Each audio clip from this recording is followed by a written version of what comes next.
Correct. Okay.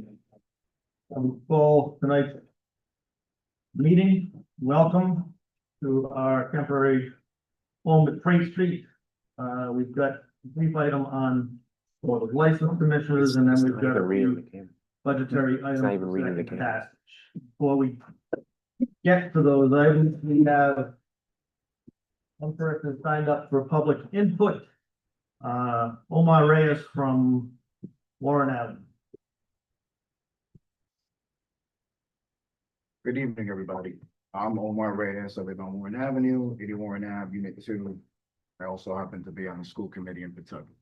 Oh, if you want to just push the button right there. Gee. I wanted to come to the school committee meeting, to the city council meeting after watching the meeting, your budget meeting last week, 2 weeks ago, and help to clarify a couple of things. So it was said that we spent $85,000 on a roof, on a roof assessment. That was done in 2024. That was done to assess all the roofs. We've replaced them since then. It was also told that, it was also said that every year the school committee comes asking for money.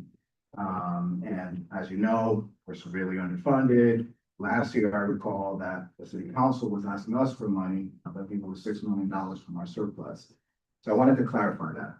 But most importantly, I'm here because what happened in Pawtucket every year is not just about the disputes. It's a warning sign about what happens when school funding becomes a political pressure group. And student dollars are treated as municipal relief funds, and elected officials who challenge the system are punished for refusing to pay. This 3% increase that you will be voting on, that may have submitted and be voted on, does not meet our $7 million deficit. We'll be forced to do layoffs this year. We'll be forced to do bigger classroom sizes. Let me remind you that 47% of our kids in the city of Pawtucket, that's in public schools, attend a school that's in the bottom 5%, all schools in the state of Rhode Island. We are deficient in almost every single category at every single school. Last year, through careful fiscal management, or maybe even by luck, the Pawtucket School Department maintained surplus and $8 million. That money was not a pile of unused cash waiting for someone to claim it. I remember sitting here and saying that that money was going to be used to cover a deficit, that we had a structural deficit, but that was not believed, which is fine. But when I refused to hand over the $6 million of the surplus back to the city in exchange for that $1 million increase to a space appropriation, and then eventually you guys want to vote the cap and raise taxes, I was yelled at. A bunch of different things happened. I don't want to recount that right now. But I refuse because that money belongs to the students of Pawtucket. It belongs in classrooms, belongs in school buildings, belongs to the children's families, educators, and taxpayers who trusted us to protect. And after I was refused, again, I was threatened that the city's layoffs were going to be blamed on us because of the school construction debt service. And I'll get to that in a second. Well, we're not gonna have it in a second, so please stay on this year, not last year, and move along if you will. Okay. But I can talk about anything, right, in public comment? You can talk about it as long as we're willing to listen, yes. Okay. So this 3% increase is gonna, this year, we're gonna have another $2 million deficit next year. We're gonna be forced to close 1 to 3 schools. I wanna just put that on the record. Most likely elementary schools, maybe a middle school, that will devalue property in that community.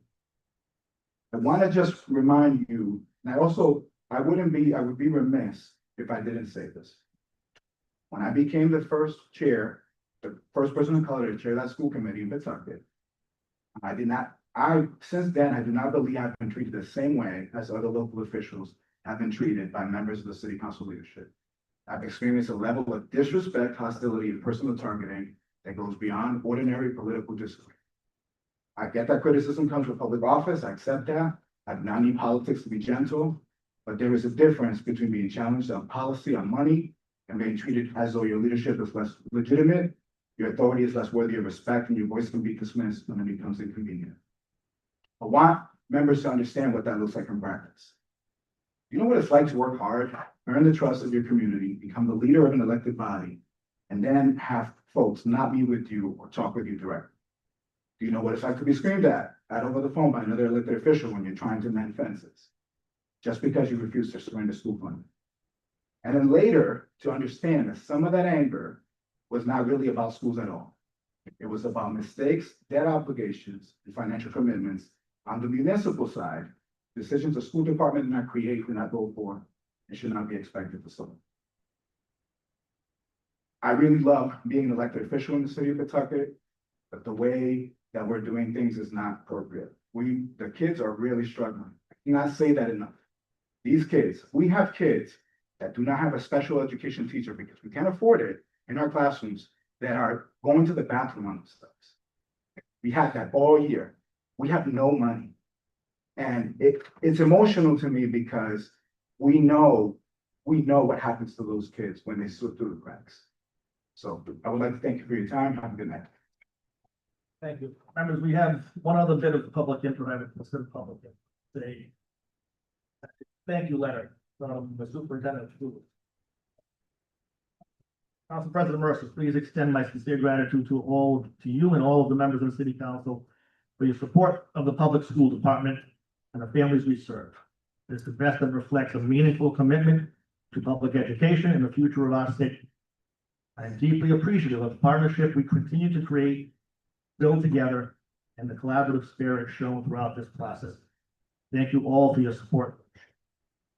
Signed, Superintendent Buck. Kind of juxtaposition there of public input. So, we are on to the Pawtucket Board of License Commissioners, the clerk will call the roll.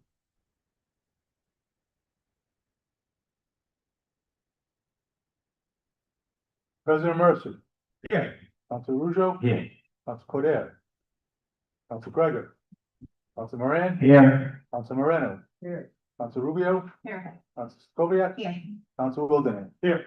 7 in attendance. Item number 1 is communication from Terrence C. Mercer, Chair, Pawtucket Board of License Commissioners, to the honorable members of the Board of License Commissioners, calling a special session of the Board on Thursday, May 28th, 2026, at 5:30 p.m. Motion is read and filed this communication. Second. Moved by Councilor Rio, second by Councilor Wildenhain, that a communication with Terrence Mercer, Chair of the Pawtucket Board of License Commissioners, members of the Board of License Commissioners, calling special session for May 28, 2026 at 5:30 p.m. be filed. All in favor? Aye. Opposed, motion carries. Okay, item number 2 is petition for license entertainment. A, petition for Centerville Bank, 11 Tyler Street, for a license to conduct fireworks post Rhode Island FC game on Saturday, June 6, 2026, from 8 p.m. until 10 p.m. EBT 26-29, motion to approve. Second. So moved by Councilor Rujo, second by Councilor Rubio, and Councilor Moreno. Was it approved? Did you say? Yeah. To approve a petition of the Centerville Bank Stadium, 11 Tidewater Street, for a license to conduct fireworks post Rhode Island FC game on Saturday, June 6, 2026, from 8 p.m. until 10 p.m. EBT 26-29 motions for approval, and I know I haven't heard from anything in opposition to Councilor Fortier, so any discussion on the motion to approve? All in favor? Aye. Opposed, motion carries. I make a motion now to adjourn the Pawtucket Board of License Commissioners and reconvene the Pawtucket City Council. And moved by Councilor Ruzo that we adjourn the Pawtucket Board of License Commissioners and convene the Pawtucket City Council before we do. Yeah, we stand and join us with the pledge of allegiance started by Councilor Scofield. I pledge allegiance to the flag of the United States of America, and to the republic for which it stands, one nation under God, indivisible, with liberty and justice for all.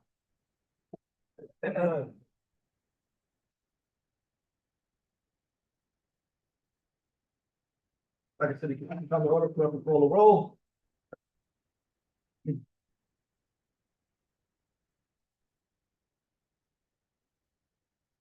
President Mercer, Here. Council Ruzo, Yeah. Council Codere, Council Gregor, Council Moran, Here. Council Moreno, Here. Council Rubio, Here. Council Pobiat. Here. Council Wildenhain. Here. 7 in attendance. Item 21 is communication from General Universal President of the Pawtucket City Council to the honorable members of the Pawtucket City Council calling a special session of the council for Thursday, May 28, 2026 at 5:30 P.M. I motion is to read and file this communication. My Council Russo, second by Council Moran and Council Wildenhain, that communication from Terrence Mercer, Pawtucket City Council, to now members of the Pawtucket City Council, calling a special session for the council for today, May 28, 2026, 5:30 P.M. for files. Is there any discussion on filing? All in favor? Aye. Opposed? Motion carries. As advertised for a public hearing on the amendments to the annual operating budget of 2026-2027. My motion is to convene this public hearing. Second. Moved by Council Russo, second by Council Wildenhain, that we convene a public hearing regarding amendments to the operating budget for 2026-2027. For the public hearing open. Is there anyone here tonight that wishes to speak? And not here, is there anyone No. online? No. Yeah. I have some comments, but I'll reserve them for. Yes, not during the public hearing. So in that case, I would say the public hearing closed and we're on to item 3. The annual operating, number 3 is an annual operating budget ordinance 26-27 as amended for second passage or for approval on a roll call vote. Second. They're moved by Councilor Wildenhain, second by Councilor Rubio, was that you, Councilor? That approval be given to the annual operating budget ordinance 26-27 as amended. This will be first passage on a roll call vote. For any discussion, Councilor Wildenhain. Yeah, I feel since, Mr. Reyes came down and made some comments, I'd like to turn around and clarify some of the statements. I wish he had stayed around, but that seems to be his MO. He doesn't stick around for meetings. He just claims he's being criticized and then he walks away. But he categorized the budget discussions for last year as, and I don't mean to get off topic, as a demand from the council by $6 million. That's inaccurate. President Mercer started out that way, and then we went down to 4. It was President Mercer, myself, and Pro Tem Arujo. And then before we left the meeting with him that night, I told him directly, in order to avoid raising taxes over the cap on the taxpayers, he needed to consider giving 2.5 back so that we could not have to go over the cap. There were a bunch of formulas that put into that were going to increase funding for the school department, which they weren't interested in if they had to give back money. And he indicates that they're sitting on a $7 million deficit. They don't know what they have. They haven't known what they have since the beginning. Their committee is dysfunctional. He talks about being disrespected as a man of color. It has nothing to do with that. He's ineffective. He was inappropriate. He's inappropriate to his own committee. But then to come out and not lay the facts out the way they are and say that it's all about the children. And then say that how political, people that are in political office, they don't realize the amount of criticism that he has to take. Well, we get the same criticism. We've been here long enough to do it. He's got 1 term under his belt, if that. Indicated that he's gonna run, not gonna run. Now he's back to it again, he's running. I don't care either way. All I know is that's in the past. What they did in the past is turn around and brought us here to the future. He talks about a 3% increase in their budget. We've got a 3.9 in ours, 3% on the residential taxpayer. But our concern has always been about the children and the taxpayer, the parents that live in the house.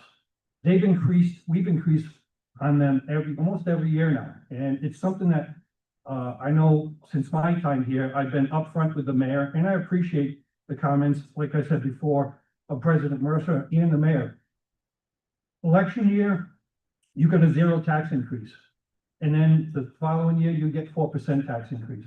We got a 3% tax increase, or 3.9% tax increase, because we have to have it. Because we had to go over the cap last year. And we're struggling to remain under the cap this year. But we have a city to run, and we have it on limited funds. The people on the school committee think that there's a pot of gold and that we pick out of it to pay our employees. It's not. We pick out of the pockets of the taxpayers to pay our employees. And we struggle each year to maintain what we can with services and everything else. So for someone to come down here and tell us that we're just woefully underfunding them, they get $32 million. I don't know of any entity that says $32 million is woefully underfunding them when they get another 112 to 17 million from the state. So again, the increase that we've incurred in this budget is a direct reflection of the other opportunity that the school committees have squandered to turn around and work with the school, with the city council, in order to make sure that they get more funding and that we can afford to do it. They don't care about affording. They only, and they believe me, they spend like it's going out of style. So that's not something we have the luxury to do over here. So when I hear people come down here and tell us that we're irresponsible, we're mean, we're yelling at people over the phone, that's nonsense. That's foolishness. And that's all that this is. It's somebody turning around and trying to take their 15 seconds to put it on YouTube so they can claim their notoriety. Their notoriety is they were useless when they were chairman, and they're not very effective now as a committee member. You know, focus on doing the work that matters, not focus on yourself. Anyone else? Councilor Moran. Just, I'll be brief. I think Council Walden keeps something up very well. When I heard, school committeeman Ray speaking this evening, and we haven't seen him in quite a while. Maybe the last time we saw him, he was the chairperson at the time, but I mean, to me, it sounds like somebody who's whining, just a whiner. You know, oh boy, someone's yelling at me when I'm on the phone trying to mend fences. What fences are you trying to mend? I don't remember you trying to mend any fences. That your inability to be a school committee chair is why you were not elected as the chair again anyway, or whether you resigned or not, but you weren't gonna be reelected as the chair to begin with, but you gotta stop whining, stop doing the work that you're supposed to do for the children. You know, and again, it's just, to me, too much whining, you know. Again, do your job, that's what we're trying to do. And I just thought it was inappropriate for him to get up and speak, even though it's public input, because what he tried to say this evening made absolutely no sense. And to me, when he was speaking in front of us a few years ago, when he first started as chair, I thought he was speaking much better than he did this evening. I thought that wasn't a good job at all. So that was just my opinion. Councilor Russo. Yeah, just couple of things to note, and we went over this, but after, Mr. Reyes came up and commented, I just, we had a 3.96% increase on the levy, and the medical and dental insurances that we went up was 2.197, and the salary firms that we have were 2.285 for a total of 4.483 million and change. And that's not the whole, there's a lot of factors involved with coming up with the levy number. That full amount of the levy is 4.556 that we increased. There was not a lot of wiggle room here. And, as far as funding, we still found the resources to, with this amendment, the 500,000 in perpetuity and maintenance of effort, which is key for the school department to have, and also another 500,000 as an MOU, I think, how we worded it. So there's another 500, we got $1 million. And as we're trying to protect the taxpayer, we felt it critical to give them some money towards, towards their funding. And we're not far from that 4% tax rate at 3.96, right? We're only about 0.04 from that. So there's not a lot of wiggle room here. And as I said at the last meeting, when we did the last budget hearing, $606 million since 2017 has been approved by this council and by the taxpayers at the voting booth to put in for commitment for the fixed schools. And out of that money, we get between 82 and 90%. Recently, it's been 90. If you average that, that's going to be over a 20-year span of $60 million that we have to pay, 10% share. I know it's a little more, and that's just on the principle. So, and I would do it again, because getting 80 to 90% reimbursement, I mean, really, we got to take care of these facilities. We've been just talking about the town, right? There's things that need to be taken care of, and that collaborative nature. when I was on a committee years ago, I used to talk to people in other districts, and a lot of times there was adversarial relationships between the town, city council versus these school committees. And for a time, we had a great deal of collaboration. And it was about dialogue, it was about respect, what you can and cannot do. Their side to take care of the children and the taxpayers, and our side to take care of the taxpayers, right? We try to work together, and somehow, some way, we've gone off track from that. And to be successful as a city, in my opinion, it's best that we start working on that dialogue and collaborating. That wasn't a collaboration today coming up here. The facts are the facts. We have really committed to the schools as best as we can, knowing full well we're gonna be on the hook for at least 10% of these bonds, debt service. But I think all of us really would do it again if the opportunity presented itself, because it's a great deal. So there's not a lot of wiggle room. I think giving them $1 million by the 500 and 500, I think was really good on our part, and shows that we're willing to work with them as well. That's just my opinion. Thank you. Anyone else? President Durst, I'd like to make one last point too. We were given a communication from a former employee down there that told us how things were working down there. Counselor, I just want to interrupt just for 1 second. That didn't go to everybody, but it will be on our it'll be in our next packet. I was gonna Okay, make it went to leadership, and as part of leadership, I read it. It disturbed me, that the narrative that was being done. I understand it's a disgruntled employee, but I also understand that it gave me pause to what we were doing this year. And I'm still grateful to the point that we separated it as 500,000 towards the MOE and then 500,000 as a memorandum of understanding, because of what I read and how they're conducting themselves. That's the only thing I wanted to point out too. Thank you. Did you want to say anything, Counselor? Got it too. That's original. I don't think I got it with it. So that, yeah, originally it was sent to us, but the attachment wasn't there. Then it was followed up with the attachment, but I intended to put it on our document communication next time around. So it's from the former controller. To be perfectly blunt, he spelled out exactly what we've known for 18 months now. That there was a false narrative being pursued. But again, it's not before us. I really don't want to give Mr. Reyes what he's looking for us to talk about him a little bit. I just, Council, you were on the school committee chairman, you've been a counselor here for a long while, and it's clear how much you put into it, how much you understand. I almost can't blame Mr. Reyes because he's got no clue what he's talking about. He is as inept as anybody I've ever seen sit in an elected chair. But it doesn't stop him from proving that he's got no idea what he's talking about by continuing to talk.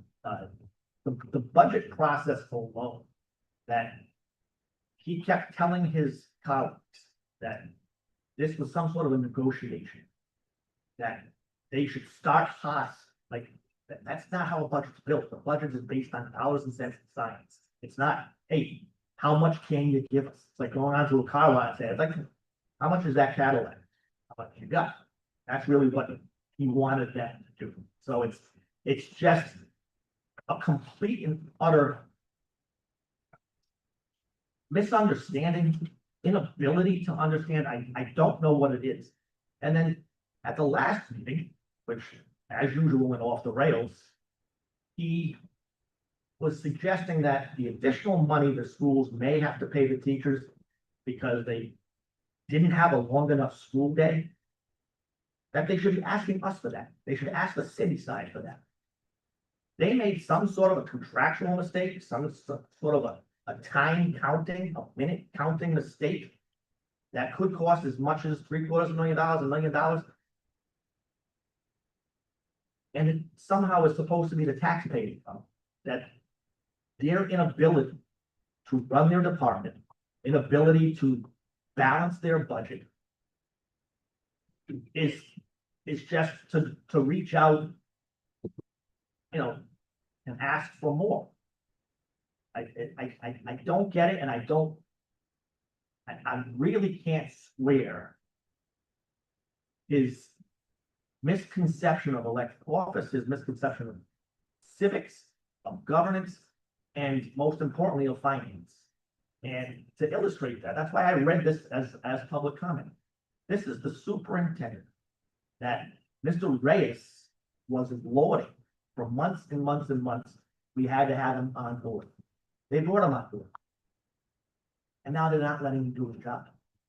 He's appreciative. He knows that he's trying to bend fences. He's the only person trying to bend fences.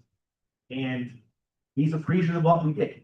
He was also appreciative, he told me personally, of Council Willenham, Council Rougeon, and my own attempts to talk directly with the governor about getting more funding. And I do believe that what was it, 117, right, for the schools? And that was a billion, additional million from us, 500 and 500, right? So that's now 35.8 to 35.6. 32.8 to 32, 33. 32.8 to 33.3, Yes. right? And that's in perpetuity, right? So that left them with the low ball number for the state to 117 is what Superintendent Buck has told us he can work with, right? We keep hearing this huge deficit that, according to some of the other documents we've gotten, was a completely made up approach. Whether that's true or not, I don't know. We don't know once they finish the audit, which from June, which is now Monday is June 1st, right? 12 months later, give or take. I know their CFO didn't answer some of the more pointed questions, and honestly, I don't blame her. She doesn't know exactly. They're also her attempts to get a hold of what we all know to have been bad numbers in the first place. So I don't blame her for kind of hedging and answering, but if you read between the lines, it doesn't appear to be a concern that there's a $7 to $10 million difference. It's just more fear mongering. It's casting things in a light. It's just such a disservice to 70,000 people. I don't really care what he says about me. Everybody just consider the source, right? But it is such a disservice to try to convince 60 other colleagues on the school committee that what you're saying is not utter nonsense, that it's actually appropriate, and that's how they should act forward. Fortunately, the other 6 are smart enough to not understand, not go along with it. But yet they've got to listen to it. On the occasion where he wants to come down here, we have to listen to it. So be it. Like the rest of you, I would consider the source, and I know the source to be completely wrong, no matter what the topic is. So I'm comfortable with this. I voted for it, especially as amended. Like I can't say anything different than what you said. All said the same thing last Wednesday, right? So we're all on the same page. You know, it's funny, yeah, do you know what it's like to work hard? Yeah, I've been here 60 years in the city, not 2.5. I know what it's like to work hard, to build a reputation, to have people trust you and actually like you. Each of us can say the same, the least amount of experience we have is 2 terms, right? We've got a lot of people, a lot of experience. We all know what it's like to work hard. We just don't spend our time working hard on self-proclamation. And if I was that wrong, I certainly would be working on self-proclamation. So I know I said I didn't want to give him what he's looking for, but so be it. As for the budget, I'm very comfortable with it. And I'm honestly grateful to Superintendent Buck for sending this letter to us. It was addressed to me, but he asked me to please extend gratitude to all of you. That's collaboration, that's understanding, that is understanding on a personal level, and it's understanding from a cerebral level. We need more of that over there. So, for anything else, then, I will certainly be voting yes to second passage. Clerk call the roll. Make a motion. Yes, it was made, and we brought it up, it was made, the second passage on a roll call vote. Yes. Did you get it? It was made by, Council Willoughby, second by Council Rubio. President Mercer, Yes. Council Ruzo, Yes. Council Moran, Yes. Council Moreno, Yes. Council Rubio, Yes. Council Stacoviat, Yes. Council Wildenhain, Yes. 7-0. Number four, the capital budget ordinance 2627 for second passage. Second.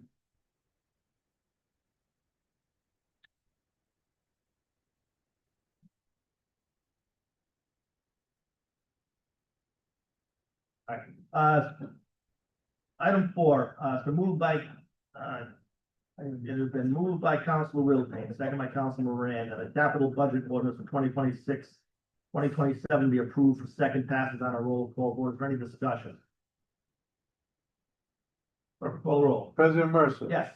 Council Ruzo, Yes. Council Moran, Yes. Council Moreno, Yes. Council Rubio. Yeah. Council Stacoviat. Yeah. Council Wildenhain, Yes. 7-0. Number five, the capital improvement program ordinance 2027 and to 2031 for second passage on a roll call vote.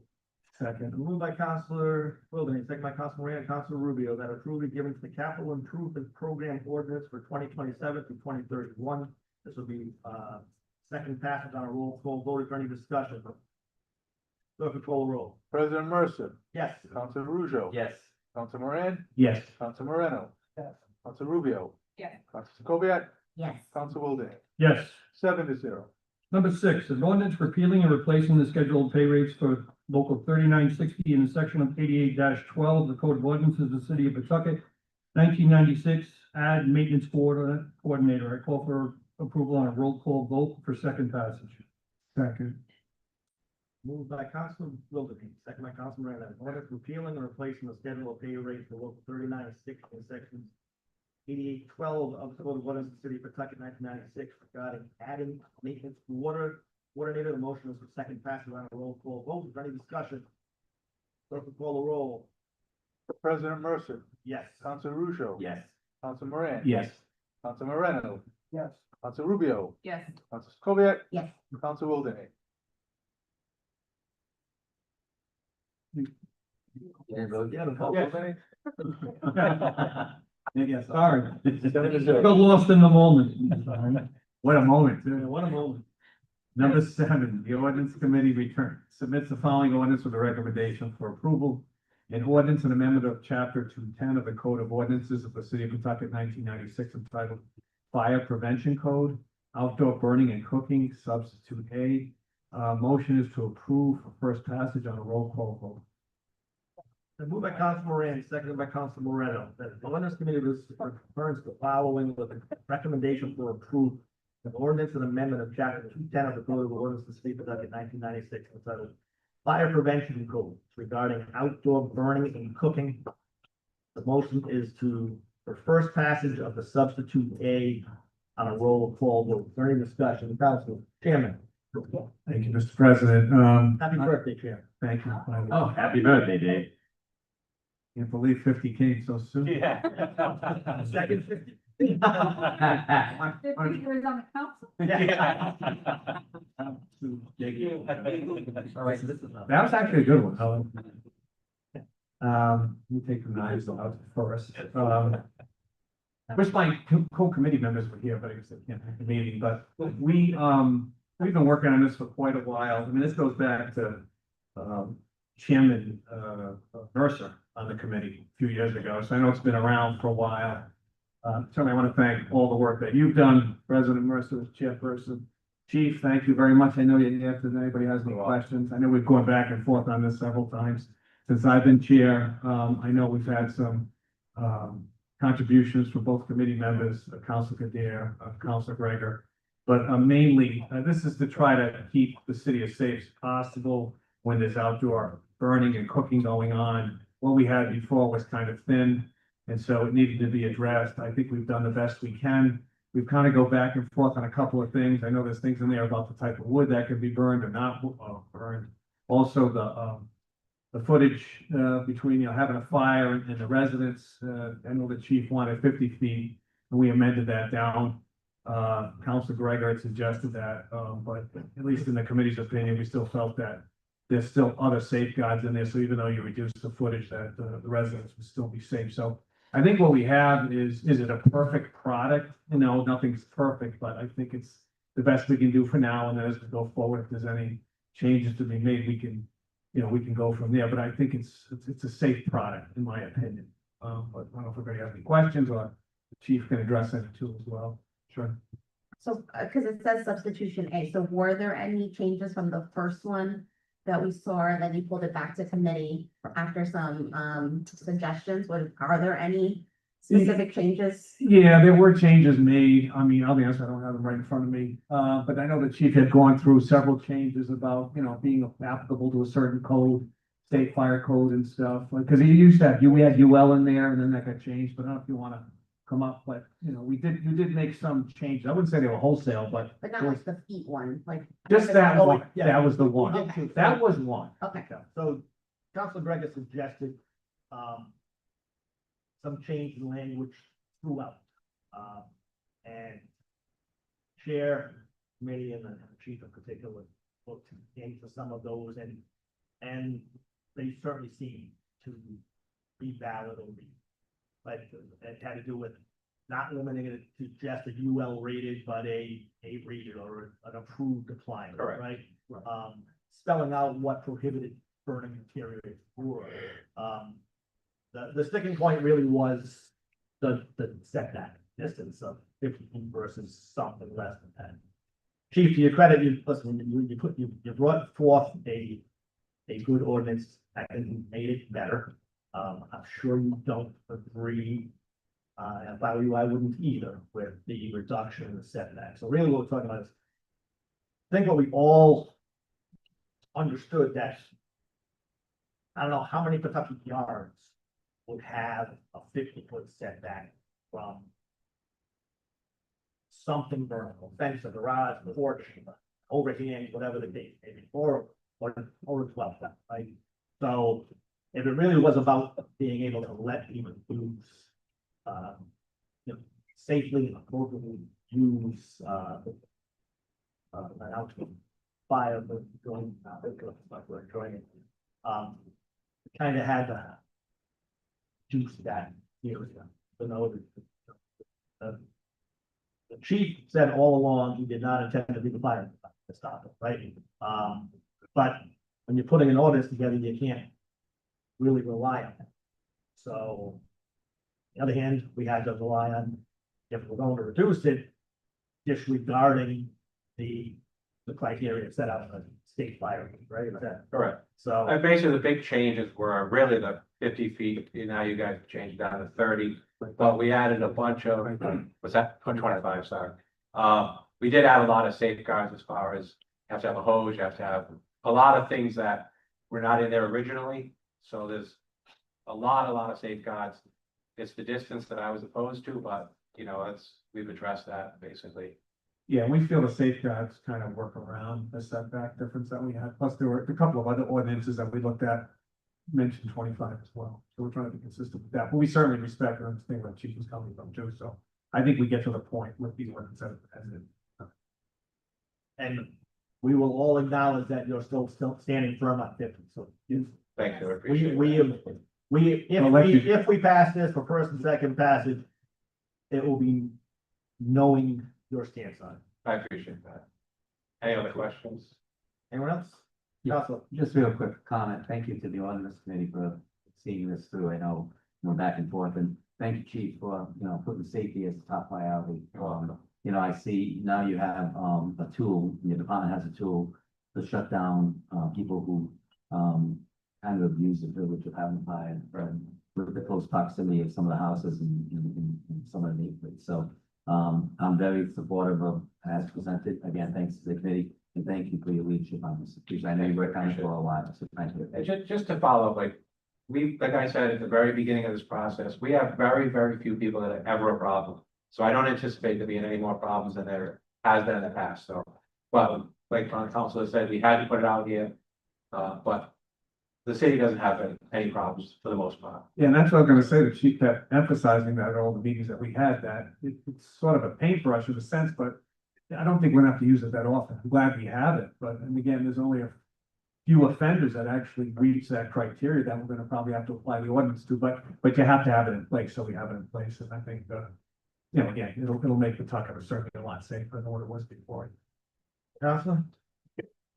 Chief, I know they announced that Rhode Island is in a drought. Yes. Is that put you guys sort of on alert when it comes in the summertime for these types of things happening? Yes and no. I mean, you always have to worry about the dry conditions, but we're always watching for it, and if there was something severe, that's part of the ordinance, they'd have to check whether they can actually burn.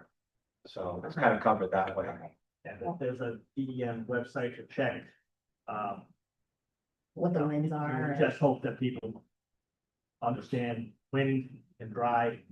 Not such a good night for We would hope.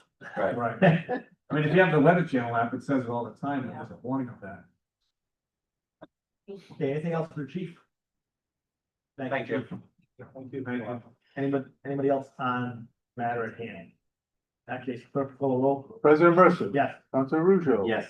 Council Moran. Yes. Council Moreno. Yes. Council Rubio. Yeah. Council Kubiak. Yes. Council Wildenhain. Yes. Wanted to take my time, you don't want to muddle it over. Still in the moment. Still 7-0. He's swooning. All right, no further business coming from Pawtucket City Council. I make a motion to adjourn. Council rules, the second council, we adjourn. All in favor? Aye. We are adjourned.